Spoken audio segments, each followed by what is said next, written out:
2 రోజుల క్రితం మండపేట బ్రిడ్జి వద్ద కొన్ని ఇళ్ళు మరి ప్రభుత్వం వారు కోర్టు ఇచ్చిన పర్మిషన్తో మరి ఇల్లుల్ని తీసివేయడం, వారికి ప్రత్యామ్నాయం కూడా చూపించడం, దీనిపైన ప్రతిపక్షాలు మరి ఆందోళన చేయడం మనందరికీ తెలుసు. మరి ముఖ్యంగా ఒకసారి ఈ సంఘటన గురించి చెప్పాలి. ముందు ఒకసారి ఒక 4 నెలల క్రితం కొంతమంది వ్యక్తులు నా వద్దకు వచ్చి, అక్కడ మేము 14 కుటుంబాలు నివసిస్తున్నాం, మరి మా ఇన్ని కూడా తీసేస్తామని చెప్పి నోటీస్ ఇచ్చారు. కానీ కొంచెం చేత మాకు ఇబ్బంది అవుద్ది, వేరే ఎక్కడ కూడా మాకు ఇల్లు లేవు అని వారు చెప్పడంతో మరి నేను వాళ్ళని అడిగిన ఏమడిగానంటే, నాకు తెలిసి 2కి మాత్రం హౌస్ మ్యాపింగ్ లేదు తేడా వచ్చిన వల్లనే లోగడ ఇవ్వలేదు, మిగిలిన అందరికీ కూడా ఇల్లులు ఇవ్వడం జరిగింది అని నాకు తెలిసింది. కానీ మరి మనకి అభివృద్ధిని అడ్డుకోవడానికి మరి అది సమంజసం కాదు.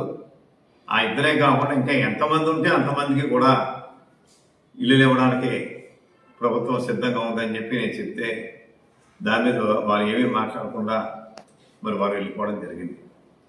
తర్వాత మరి మొన్న జరిగిన సంఘటనలో మీరు అందరూ చూశారు. మరి ఇక్కడ నాకు అర్థమవని విషయం ఒకటి ఉంది. వెళ్ళిపోయే వాళ్ళని రెచ్చగొట్టి, అంటే వాళ్ళు ఖాళీ చేయడానికి సిద్ధపడిన వాళ్ళని రెచ్చగొట్టి వైఎస్ఆర్ పార్టీ మరి నాయకుడు, వాళ్ళ అధ్యక్షుడు పిల్లి శ్రీనివాస్ గారు సెల్ ఫోన్ ఆయన ఒక వీడియో ద్వారా మరి ఆయన అడవాడు చేశారు. ఒకసారి మీకు నేను వినిపిస్తున్నాను.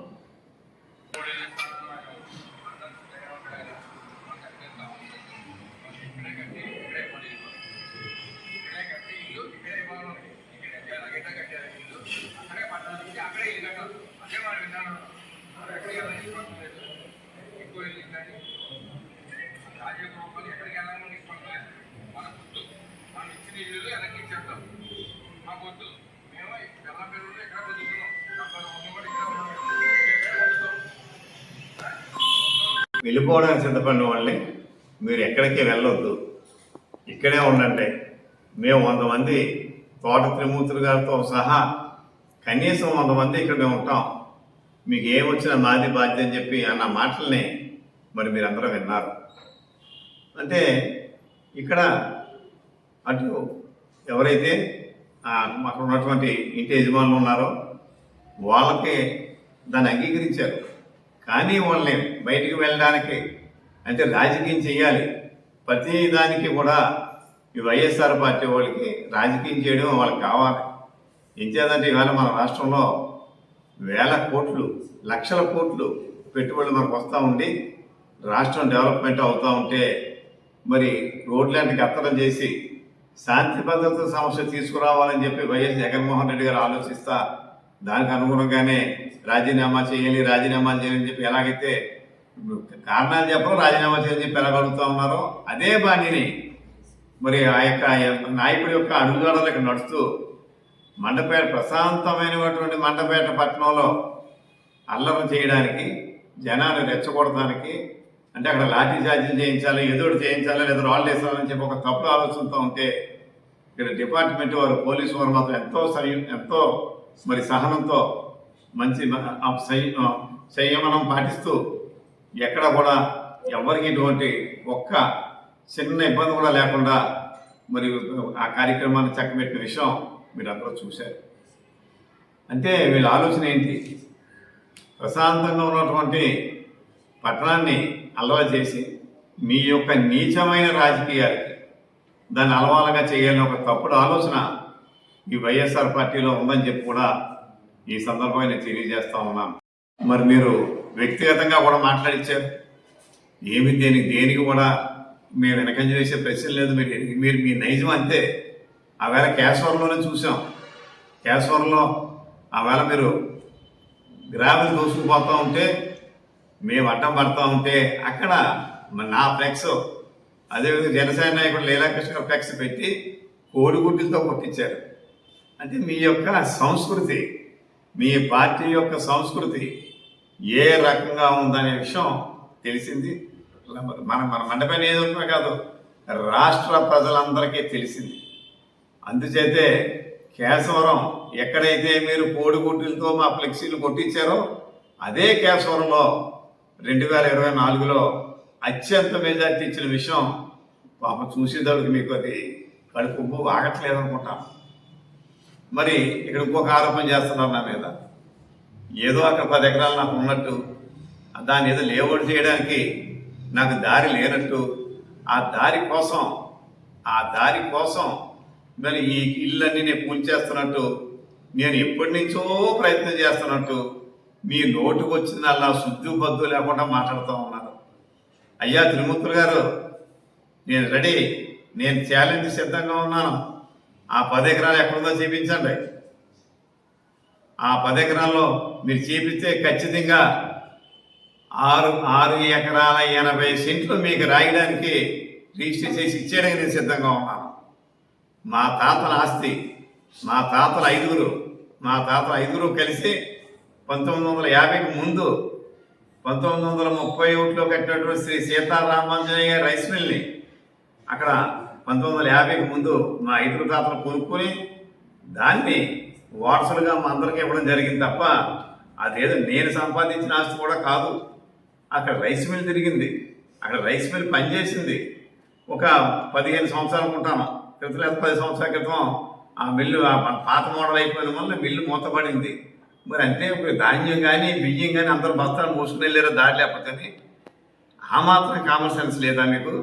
4 సార్లు ఎమ్మెల్యేగా పనిచేశారు, ప్రస్తుతం ఎమ్మెల్సీగా పనిచేస్తున్నారు. ఒక రైస్ మిల్ స్థలానికి రోడ్డు లేకుండా, దారి లేకుండా రైస్ మిల్ ఎలా తిప్పుతారు? సమాధానం చెప్పండి. 3 ఎకరాల 20 సెంట్లు. మరి ఆ పైన మరి మీరు చెప్పేది 10 ఎకరాలు, అది కూడా నా సొంతం కాదు, ఫరం ఆస్తి. సరే, ఫరం ఆస్తి నా ఆస్తి పక్కన పెట్టండి. మరి మిగిలిన 6 ఎకరాల 80 సెంట్లు మీకు రాయడానికి నేను సిద్ధంగా ఉన్నాను, రికార్డు తెచ్చుకోండి. లేదా నేను తప్పు మాట్లాడానని చెప్పని పత్రికాముఖంగా మీరు బహిరంగ చెప్పండి. అప్పుడు మీ నిజాయితీ అందరూ ఒప్పుకుంటారు. అంతే తప్ప ఏదో మనకి ఎదుగుకుండా మైక్ ఉంది, ఇని వాళ్ళు ఉన్నారని చెప్పి మీరు అక్కర్లేని కథలు చెప్తే మాత్రం వినడానికి మండపేట నియోజకవర్గ ప్రజలు ఎవరు కూడా సిద్ధంగా లేరని చెప్పి కూడా ఈ సందర్భంగా హెచ్చరిస్తూ, మీలో ఏమాత్రం చిత్తశుద్ధి ఉన్నా 10 ఎకరాలు నా పేరు ఎక్కడెక్కడ ఉందో డాక్యుమెంట్, అక్కడ వెనకాల ఏముందో ఆ వివరాలు చూపించాలని చెప్పి నేను మళ్ళీ ఇంకోసారి మిమ్మల్ని డిమాండ్ చేస్తా ఉన్నాను. అయ్యా త్రిమూర్తులు గారు, మీరు ఎమ్మెల్యే అయ్యేటప్పటికి మీ ఆస్తిపాస్తులు ఎంత? నేను ఎమ్మెల్యే అయ్యేటప్పటికి నా ఆస్తిపాస్తులు ఎంత? నేను సిద్ధంగా ఉన్నాను ఛాలెంజ్కి. రండి, ఇద్దరు కూడా మామూలుగా మీరు ఎక్కడ తింటే అక్కడికి వస్తాను. ఆ వివరాలన్నీ కూడా ఇద్దాం. మండపేటలు అక్కర్లేదు, మీకు నచ్చిన మన ఒక జడ్జి గారు, ఒక ప్లేటర్ గారు, ఒక ఆడిటర్ గారికి నేను రెడీ. నేను ఆస్తులు అమ్ముకుని, మా తండ్రి గారు మా తాతలు ఇచ్చిన ఆస్తులు అమ్ముకుని మీరు రాజకీయం చేస్తూ ఉంటే, మీరు కోట్లు దోచుకుంటూ మీరు ఇక్కడ రాజకీయాలు చేస్తూ ఉన్నారు.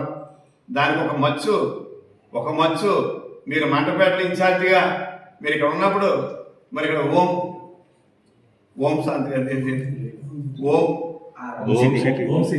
ఓం సిటీ 23 ఎకరాలు, దాన్ని మీరు ఏ రకంగా పుంజుకున్నారో ఆ స్థలాలన్నీ, ఆ పొలాలన్నీ జనం ఎవరూ మర్చిపోలేదు.